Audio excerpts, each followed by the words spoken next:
Habakkuk రాసిన గ్రంథము. This book is very different book. Actually మనం బైబిల్‌లో చూసేటువంటి పుస్తకాల్లో ప్రతి ఒక్క దాంట్లో కూడా ఒక ప్రత్యేకత ఉంటుంది. అయితే ఇక్కడ ఒక ప్రత్యేకతను మనం గమనించాలి. అసలు హబక్కూకు అనగా ఏంటి అని అంటే హత్తుకొనువాడు అని అర్థం. హత్తుకొనువాడు అంటే లేకపోతే హత్తుకొను. హత్తుకొనుట అంటే మనకు తెలుసు కదా! అటాచ్‌మెంట్. ప్రేమతో వారిని అటాచ్ చేసుకోవడం, కౌగిలించుకోవడం. ఇక్కడ హబక్కూకు ఈ హత్తుకునేటువంటి అర్థము దైవికమైనటువంటి అర్థం. దేవుని హత్తుకున్న అనుభవం హబక్కూకుది. వాస్తవంగా చెప్పాలనంటే ఇది ఇక్కడ భక్తుడు, దేవుడు ఒక సంభాషణ, కన్వర్జేషన్. అది కూడా బోల్డ్ ప్రశ్నలు.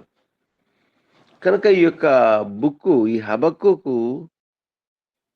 ఏ man of wonderful attachment with god. దేవునికి ప్రశ్న వేసిన వాళ్ళు చాలా తక్కువ. కానీ ఇక్కడ ఎన్నో ప్రశ్నలు. ఈ ప్రశ్నలన్నీ కూడా తను చూస్తున్నటువంటి ప్రాక్టికల్ లైఫ్‌లో నుంచి. రెండవదిగా జీర్ణించుకోలేనటువంటి పరిస్థితి. ఈ వ్యవస్థను చూస్తూ ఉన్నప్పుడు. కాబట్టి ఈ మన మూడో అధ్యాయంలోనికి వచ్చేసరికి ఒక మంచి ముగింపు మనకు కనపడుతూ ఉంది. ఒక ఆశ కనపడుతుంది. ఒక ప్రశ్న ఒక అద్భుతమైనటువంటి సమాధానంగా మనకి ఇక్కడ కనపడుతూ ఉంది. చూద్దాం కొంత మనం ముందుకు వెళితే ఏంటి ఈ ప్రశ్నలు? Habakkuk is a man of questions అనొచ్చు. ఈయన ప్రశ్నించినటువంటి వ్యక్తి. విశ్వాసంలో సంఘర్షణతో దేవుని యందు మంచి విశ్వాసం ఉంది, నో డౌట్ ఎట్ ఆల్. కానీ ఆ విశ్వాసంలో ఏమొచ్చింది అనంటే ఒక కాన్ఫ్లిక్ట్ వచ్చింది. సంఘర్షణ. ఈ సంఘర్షణ అంటే ఏంటి అర్థం అంటే రెండు బలమైన ఫోర్సెస్ రాసుకున్నప్పుడు కలిగేటువంటి దానినే సంఘర్షణ అంటాడు. రాపిడి అంటాడు. ఇక్కడ దేవుని పట్ల అచంచలమైన విశ్వాసం ఉంది. You know that God is good. దేవుడు మంచివాడు అని ఎరిగి ఉన్నాడు. కానీ ఈ పరిస్థితులు చూస్తూ ఉంటే ఏమీ పట్టని వాడులాగా ఉన్నాడు. ఏమి అసలు పట్టించుకోని వ్యక్తిగా మౌనంగా చూస్తూ ఒక స్పెక్టేటర్ లాగా ఉన్నట్టుగా హబక్కూకి మరి ఒక భావన వచ్చింది. కాబట్టి ఈయనలో ఒక వేదన మొదలైంది.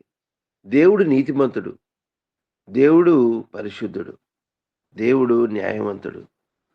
దేవుడు న్యాయవంతుడు. అన్యాయాన్ని ఆయన సహించేవాడు కాదు.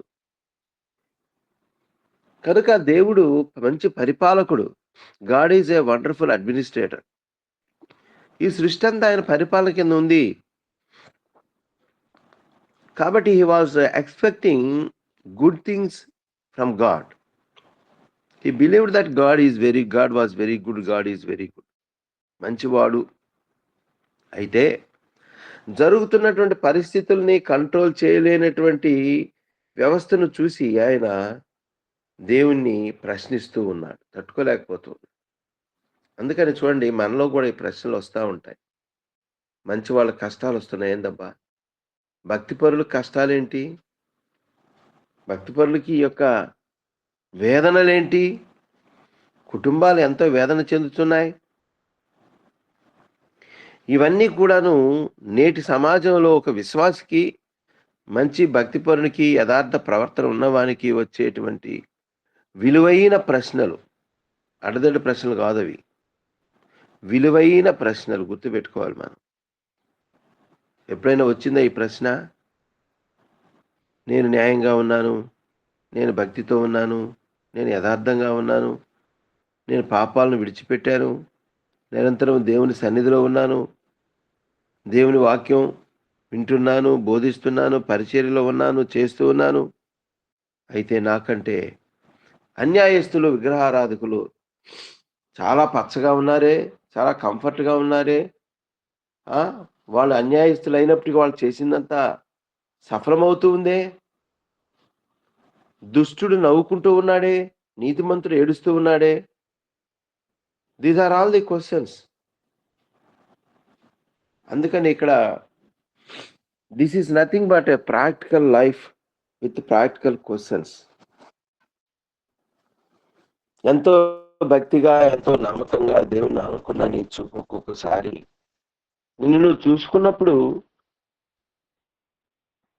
ఎదుటి వాళ్ళని చూసినప్పుడు ఈ రకమైనటువంటి బాధ కలగక మానదు. అలాంటి పరిస్థితుల్లో హబక్కుకు కూడా స్పందిస్తున్నాడు.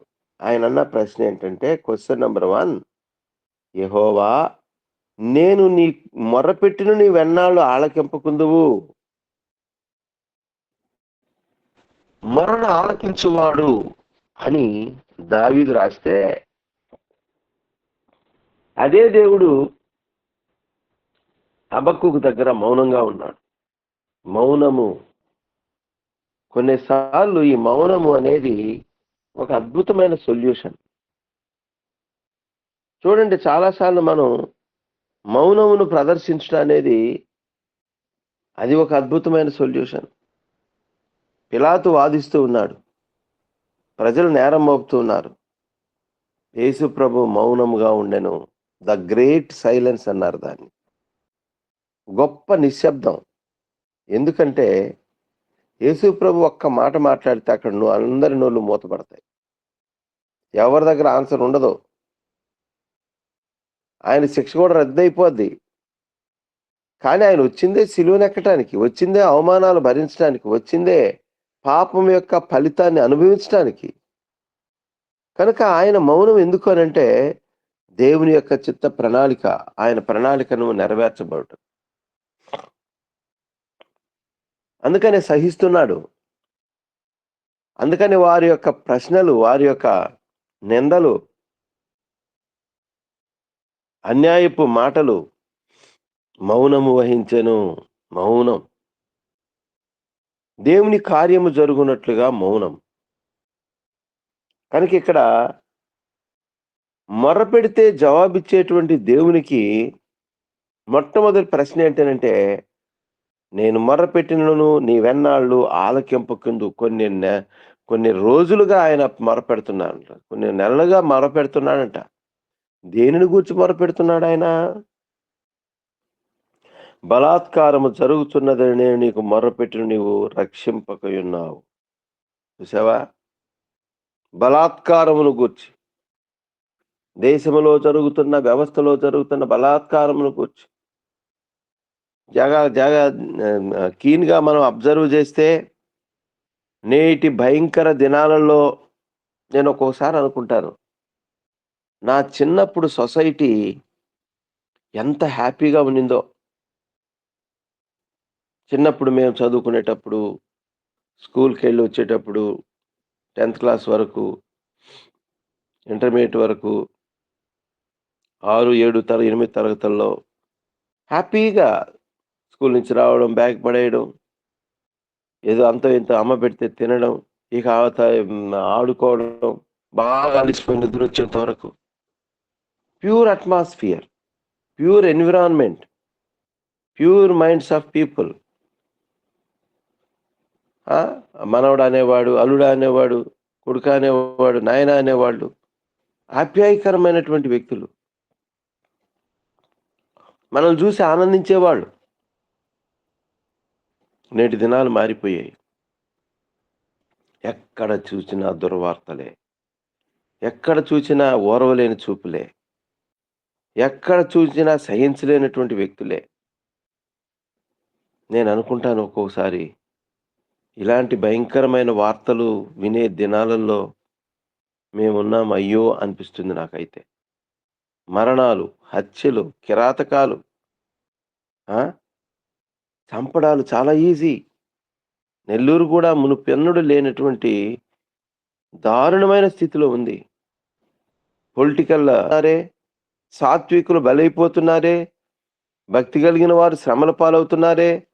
దేవా నిన్ను ప్రేమించి నీ వాక్యమును చేతబట్టుకొని స్వచ్ఛందంగా చాలా సిన్సియర్‌గా జీవించే వారి జీవితాలలో వస్తున్నటువంటి ఈ బాధలు ఏంటి నాయనా అనేటువంటి పరిస్థితి.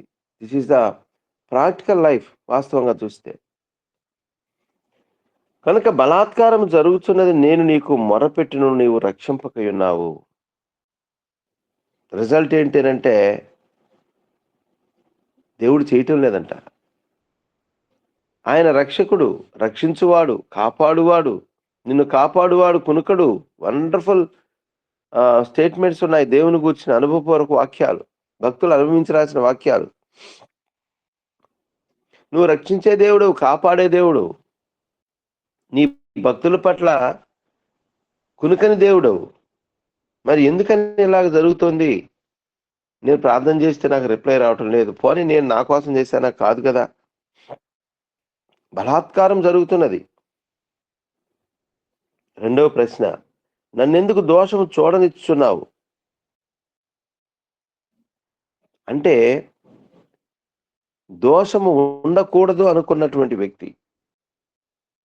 దోషము జరగకూడదు అని కోరుకునేటువంటి వ్యక్తికి దోషం చూసేటువంటి అనుభవం.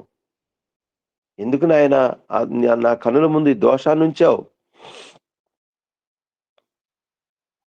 ఇది క్రైస్తవునికి ఒక సవాలుకరమైన జీవితం.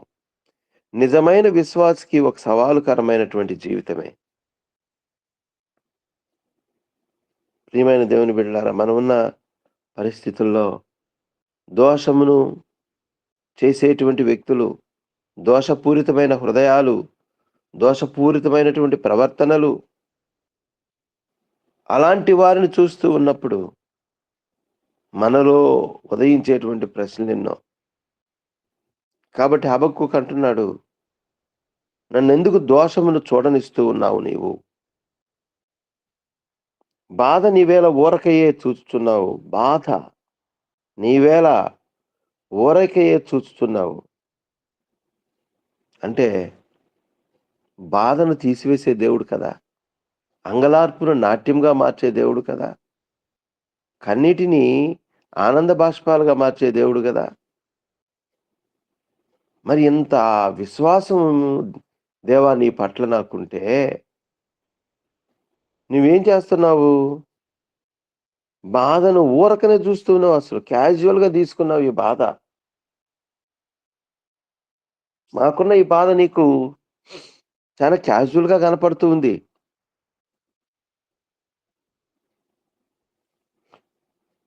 ఎక్కడ చూచినను నాశనమును, బలాత్కారమును అగుపడుచున్నవి. జగడమును, కలహములు రేగుచున్నవి. ఇక్కడ ఆందోళనలో ఉన్నాడు భక్తుడు. ఆందోళనలో ఉన్నది క్రైస్తవ హృదయం. ఎన్ని శ్రమలొస్తున్నాయో, ఎన్ని వేదనలొస్తున్నాయో. నేడు మణిపూరు, నైజీరియా వారి కోసం మనం ప్రార్థన చేస్తూ ఉన్నాం. క్రైస్తవులు ఎంత భయానకమైన పరిస్థితిలో ఉన్నారో. భారతదేశంలో క్రైస్తవులు ఎన్నో శ్రమలు అనుభవిస్తున్నాడు. ఇంకా అనుభవించబోతాడేమో. సువార్త ఆగిపోతుందేమో. అడ్డుకుంటున్నారు. దుష్టులు ఎక్కువైపోతున్నారు. విగ్రహారాధికులు ఎక్కువైపోతున్నారు. ఇప్పుడు చూస్తే ప్రతి దగ్గర విగ్రహారాధికులు. భయంకరమైన విగ్రహారాధన. భయంకరమైన క్రూయల్టీ. హింసాయుతమైనటువంటి మనుషులు. దేవా! దేవా! సో, ఈ ప్రశ్నలు, ఈ అనుభవం అంతా కూడా మనకు చాలా దగ్గరగా ఉంది. వాస్తవంగా చెప్పాలంటే మనం కూడా ఈ అనుభవంలో ఉంటూ ఉన్నాం. ధర్మశాస్త్రం నిరర్ధకమాయెను. అందువలన ధర్మశాస్త్రము నిరర్ధకమాయెను. ధర్మశాస్త్రము నిరర్ధకమయ్యేటువంటి పరిస్థితుల మధ్య న్యాయం ఎన్నడూను జరగకుండా మానిపోయెను. భక్తిహీనులు వచ్చి నీతి పరులను చుట్టుకొందురు.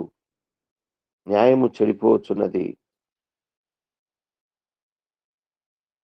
నిజంగా మనం వ్యక్తులు చూస్తున్నప్పుడు వారి జీవితం కోసమో, వారి కంఫర్ట్ లైఫ్ కోసమో, వారి బాగోగుల కోసమో, వాళ్ళ అవసరతల కోసమో ప్రార్థన చేస్తున్నారు కానీ, న్యాయము తప్పిపోవచ్చున్నది, అన్యాయం పెరిగిపోతూ ఉంది, అక్రమం విస్తరిస్తూ ఉన్నది, చెడు జరుగుతూ ఉంది, దోషం కనపడుతూ ఉంది. మనకెందుకులే అని పోతున్నాం మనం.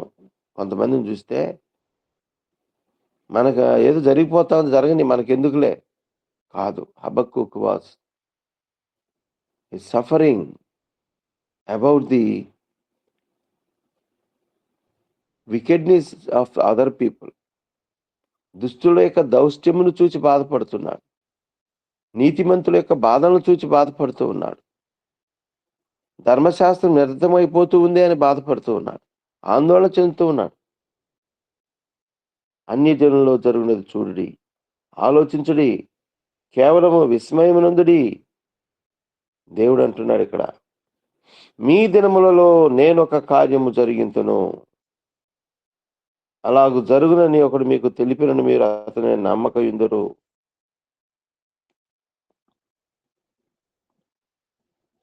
ప్రియమైన దేవుని బిడ్డలారా, ఒక కార్యము, దీనికి అంతటికీ దేవుడు మౌనంగా ఉన్నాడని అనుకుంటున్నాడు, కానీ హబక్కూకు no no no no, god is at work. ఎప్పుడు గుర్తుపెట్టుకోవాలి, god is at work, god is at observation. దేవుడు పరిశీలించే దేవుడు, గమనించే దేవుడు, పని చేస్తూ ఉన్నటువంటి దేవుడు, ప్రణాళిక రచిస్తూ ఉన్నటువంటి దేవుడు, తను అనుకున్న దాన్ని ఇంప్లిమెంట్ చేసేటువంటి దేవుడు. కాబట్టి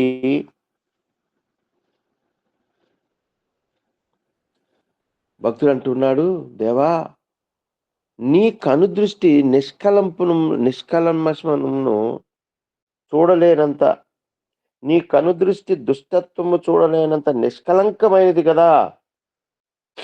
బాధించువారు చేయు బాధ నీవు దృష్టింపజాలవు కదా. కపటులను నీవు చూచియు, దుర్మార్గులు తమ కంటే ఎక్కువ నీతి పని నాశనం చేయగా నీవు చూచియు ఎందుకు వరకున్నావు? 5th క్వశ్చన్, ప్రశ్న మీద ప్రశ్న ఆయన సంధిస్తూ ఉన్నాడు. కాబట్టి ఎందుకని ప్రభువా, ఏంటిది?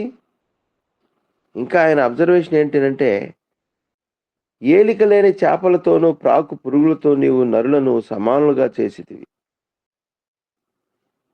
నరులను సమానంగా చేశాడంటే దేవుడు దేనికి సమానంగా? చేపలతోనూ ప్రాకు పురుగులతోనూ అట్ అనుకుంటున్నాడు హబక్కూకు. దేవా, నీ పోలికలో సృష్టించిన ఈ శ్రేష్టమైనటువంటి మానవుని నువ్వు ఏలిక లేని చేపలతో, అంటే నాయకత్వం లేని చేపలతో పోల్చి ఉన్నాడు ఈయన. అలాగా చేసి ఉన్నావు. ప్రాకు పురుగులతో సమానంగా చేసి ఉన్నావు. వాడు గాలం వేసి మానవులందరినీ గుచ్చి లాగి ఉన్నాడు, ఉరులు ఒగ్గి చిక్కించుకొనుచున్నాడు. వాడు తన వలతో వారిని కూర్చుకొని సంతోషపడి గంతులు వేయుచున్నాడు. ఒక పక్క దేవుని మౌనమని, ఇంకో పక్క శత్రువు యొక్క ఉత్సాహాన్ని ఇక్కడ చెప్తూ ఉన్నాడు ఆయన హబక్కూకు. వాడు గాలాలు వేస్తున్నాడు, ఉరులు వడ్డుతున్నాడు, వలలు వేస్తూ ఉన్నాడు, వాళ్ళు చిక్కించుకొని గంతులు వేస్తూ ఉన్నాడు. నీతిమంతులు మాత్రము వేదనలో ఉన్నారు, మీరేమో మౌనంగా ఉన్నారు. ఇక్కడ 3 రకాలైనటువంటి సీన్స్ మనకు కనపడుతూ ఉన్నాయి. మౌనంగా ఉన్న దేవుడు, విర్రవీగిపోతూ ఉన్న దుష్టుడు, సహిస్తూ ముందుకు సాగుతున్న విశ్వాసులు. ఈ 3 కూడాను హబక్కూకు తీసుకొని వస్తున్నాడు. ఎందుకు మనం ఇవన్నీ, బైబిలులో ఉన్నటువంటి ప్రతి వాక్యము శ్రేష్టమైనటువంటిది. ప్రియమైనటువంటి దేవుని బిడ్డలారా, ఈ ఉదయకాలంలో ఇక్కడ హబక్కూకు తర్వాత సమస్యకి సొల్యూషన్ దొరికింది. తన ప్రశ్నకు దీటైన ప్రశ్నకు సరైన సమాధానం దొరికింది దేవుని దగ్గర. దేవుని యొక్క మౌనం అర్థమైపోయింది, దేవుని యొక్క కార్యము అర్థమైపోయింది. ప్రజల యొక్క పాపానికి ఆయన కల్దీలను రేపాడు, క్రూరులైనటువంటి వారిని రేపాడు. ఈరోజు మానవుని యొక్క దుర్మార్గానికి, మానవుని యొక్క పాపపు ఆలోచనలకి, దుష్ట ప్రవర్తనకి ఫలితమే ఈ ప్రకృతి వైపరీత్యాలు. మానవుడు చేసుకున్నటువంటివే. ఎన్ని క్రూరపు మాటలు, క్రూరపు చేష్టలు, ఎంత దుర్మార్గకరమైనటువంటి పరిస్థితులు. మరి మానవుని యొక్క పాపానికి ఫలితం. అయితే ప్రభువుని ఎరిగినటువంటి బిడ్డలు నిత్యము వాక్యము చేత భద్రపరచబడి, ఆయనలో స్థిరపరచబడి ముందుకు సాగుతుండగా, నాశనములకు వెళుతూ ఉన్నటువంటి లోకములో జీవము కలిగి మరి శ్రేష్టమైనటువంటి క్రీస్తులో నిలకడగా ఎదురీదేటువంటి వారంగా ప్రవాహంలో చూడండి, కొన్ని కొట్టుకొని పోతూ ఉంటాయి. జీవం లేనివి, జీవం ఉన్నవి ఎదురెత్తూ ఉంటాయి. కనుక నాశనములకు వెళుతూ ఉన్నటువంటి లోకంలో ఎదురీదేటువంటి వ్యక్తులంగా దేవుని బిడ్డలు ఉన్నారు. ఆ ఎదురీతలో వచ్చేటువంటి కొన్ని పరిస్థితులు ప్రస్తుత కాలానికి వేదనకరమే, బాధకరమే ఉండొచ్చు. అనిపించవచ్చు ఒంటరి వాళ్ళమని, అనిపించవచ్చు దేవుడు మౌనంగా ఉన్నాడని. కానీ దేవుడు నీకు ఆ శక్తిని ఇస్తున్నాడు. దేవుడు నిన్ను పోషిస్తూ ఉన్నాడు. దేవుడు కంఫర్ట్ లైఫ్ కొరకు నిన్ను సిద్ధపరుస్తూ ఉన్నాడు. విలువైన జీవితం కొరకు నిన్ను సిద్ధపరుస్తూ ఉన్నాడు. మౌనంగా ఏమి ఉండటం లేదు ఆయన. కాబట్టి ఇక్కడ లోకము యొక్క పరిస్థితులు అన్నీ మనకు కనపడుతూ ఉండగా, మనమైతే ఆయనను ఆశ్రయపురముగా కలిగి ఉన్నాం. ఆశ్రయపురముగా కలిగి ఉన్నాము.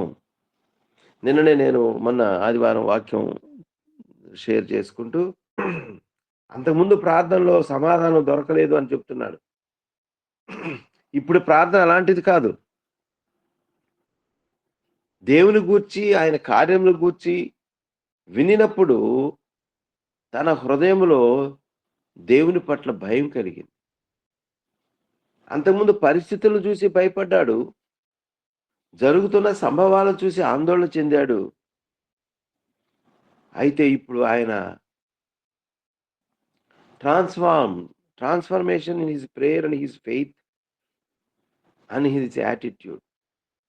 తన దృక్పథంలో మార్పు ఏంటంటే, దేవుని కార్యములు భీకరమైనవి, ఆయన జరిగించిన కార్యములు అద్భుతమైనవి.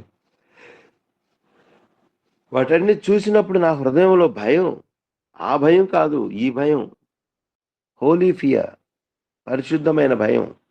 అంటున్నాడు యెహోవా, నిన్ను కూర్చిన వార్త విని నేను భయపడుచున్నాను.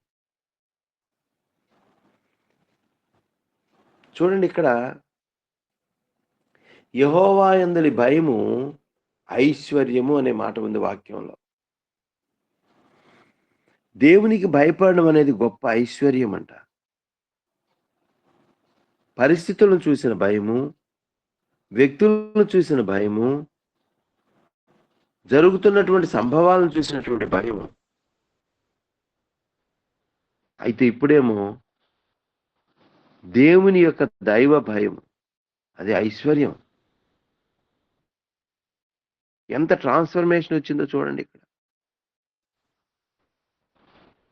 యెహోవా, సంవత్సరములు జరుగుచుండగా నీ కార్యము నూతన పరచుము.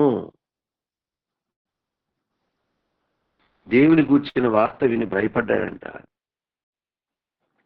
ఆ భయములో కొత్త ఆశ కలిగింది, కొత్త స్పృహ వచ్చింది. అదేంటినంటే, యెహోవా, సంవత్సరము జరుగుతుండగా నీ కార్యమును నూతన పరచుము. ఈ ప్రార్థన మంద కావాలి. ఆయన సంవత్సరం మీద సంవత్సరం గడిచిపోతూ వచ్చింది. ఎన్నో న్యూ ఇయర్ సెలబ్రేషన్స్ చేసుకుంటూనే వచ్చాం. ఒక్కొక్క సంవత్సరం ఒక్కొక్క రీతిగా ఉంటూ వచ్చింది. కనుక సంవత్సరంలో ఏమీ లేదు. నన్ను నూతన వ్యక్తిగా చెయ్యి. నాలో నూతనత్వం అనుగ్రహించు. నేనొక నూతనమైన వ్యక్తిగా నా జీవితాన్ని గడపాలి, చూడాలి. నాలో ఒక నూతనత్వాన్ని ఇతరులు చూడాలి ప్రభువా. నూతనపరచుము. ఈ ప్రార్థన మనకు కావాలి. ప్రభువా నన్ను నూతనపరచుము. సంవత్సరములు జరుగుతూ ఉండగా year by year my faith will be in increasing manner. My holiness will be in increasing manner. నా పరిశుద్ధత, నా విశ్వాసము అయ్యా అది అభివృద్ధి చెందేదిగా, విశ్వాస్యత నుంచి అధిక విశ్వాస్యతలోనికి వెళ్ళినట్లుగా దేవా నూతన కార్యము జరిగించు. నీ కొరకు నూతనమైనటువంటి జీవితం జీవించే భాగ్యము నాకు దయచేయి. అలాంటిది నాకు తెలియపరచుము నాయన. ఆ జ్ఞానము నాకు అనుగ్రహించు. నా జీవితంలో ఉన్న పాత కంపును, పాత స్వభావాన్ని, మార్పునందనటువంటి విషయాల్ని వదిలిపెట్టి నూతనత్వం పొంది ముందుకు సాగునట్లుగా దేవా నన్ను సిద్ధపరచు. నాలో ఆశను కలిగించు ప్రభువా. సంవత్సరములు జరుగుతుండగా దాన్ని తెలియచేయము అంటూ దేవుని గురించి ఒక అద్భుతమైన మాట మాట్లాడతాడు. అదేంటంటే, కోపించుచునే వాత్సల్యమును జ్ఞాపకమునకు తెచ్చుకొనుము. నిజమే, నేను కోపం రేపుతూ ఉన్నా. నా చేష్టలు, నా పద్ధతులు, నా వ్యవహారాలు,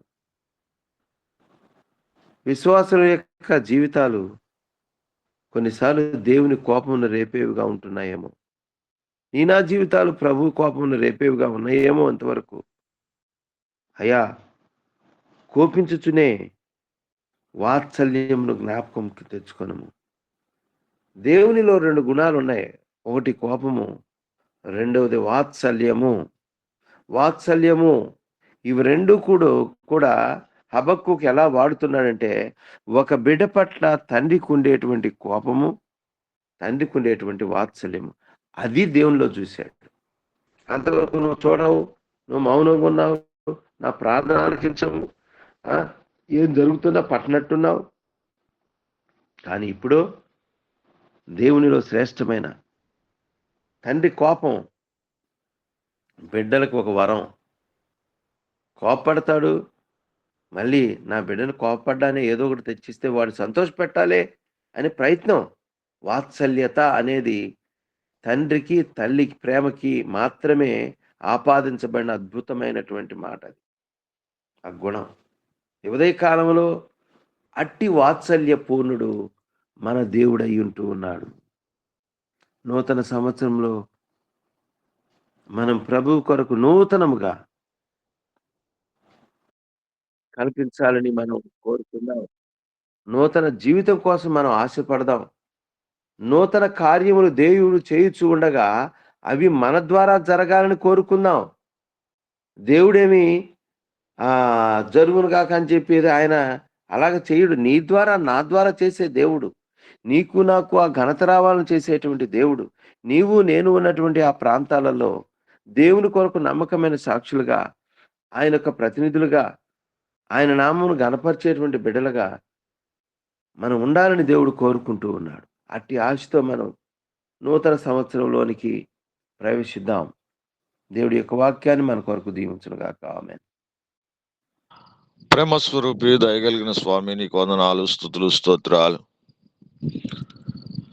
గడిచిన దినాలు, గడిచిన సంవత్సరాలు ప్రభువా, నీ కృపా కనికరం కలిగిన రెక్కల కింద మమ్మల్ని అందరినీ కాచి కాపాడి భద్రపరిచారు. అయా మమ్మల్ని అందరిని కూడా క్షేమకరంగా ఉంచారు. నీకు స్తోత్రాలు. అనేకమైన సంవత్సరాలు ప్రభువా మాకు ముందుగా వెళ్తూ ఉన్నాయి. మమ్మల్ని ప్రభువా ఆ యొక్క సంవత్సరాల్లో మీరు శ్రమల యందు, బాధల యందు, ఇరుకుల యందు, ఇబ్బందుల యందు ప్రభువా నడిపించారు. నీకు స్తోత్రాలు చెల్లిస్తున్నా. అవును ప్రభువా, అయా హబక్కూకు గ్రంథంలో 3వ అధ్యాయం 2వ వచనంలో ప్రభువా, అయా ఎన్నో సంవత్సరాలు జరుగుతున్నాయి. అయా మమ్మల్ని నూతన పరిచున్నారు, నీకు స్తోత్రాలు చెల్లిస్తున్నాను.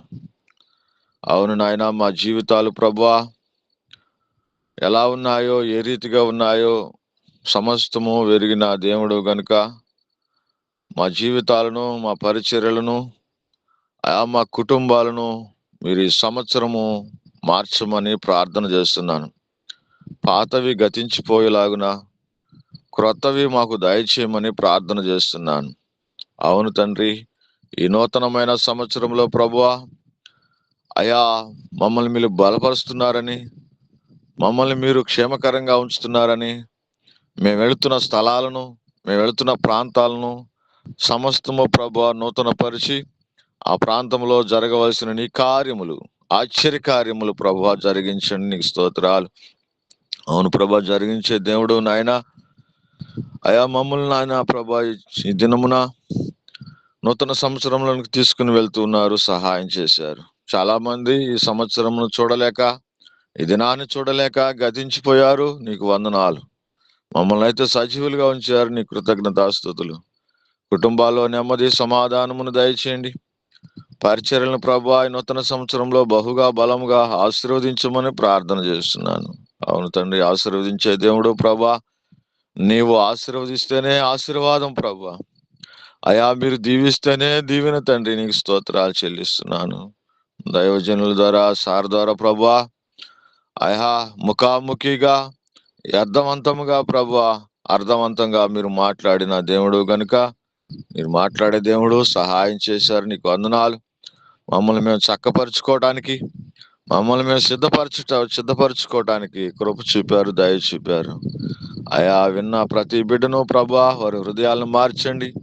నూతన హృదయాలను, నూతన స్వభావమును, నూతన నడవడిని దయచేయమని ప్రార్థన చేస్తున్నాను ప్రభువా, నీకు స్తోత్రాలు.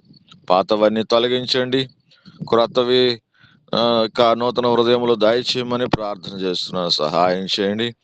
ఈ దినమున అయా జూమ్లో అయా కూడి ఉన్న ప్రతి బిడ్డను, దైవజనులను బట్టి నీకు వందనాలు, స్తోత్రాలు చెల్లిస్తూ ఈ వాక్యము నాయన మా హృదయాల్లో ఫలించులాగున, ఈ వాక్యం మా హృదయాలు నాయన మొలుచులాగున, చిగురించులాగున సహాయం చేయమని, నీ నామానికి మహిమ తెచ్చుకోమని యేసు నామములో ప్రార్థించి స్తుతించి అడుగుచున్నాను పరమ తండ్రి.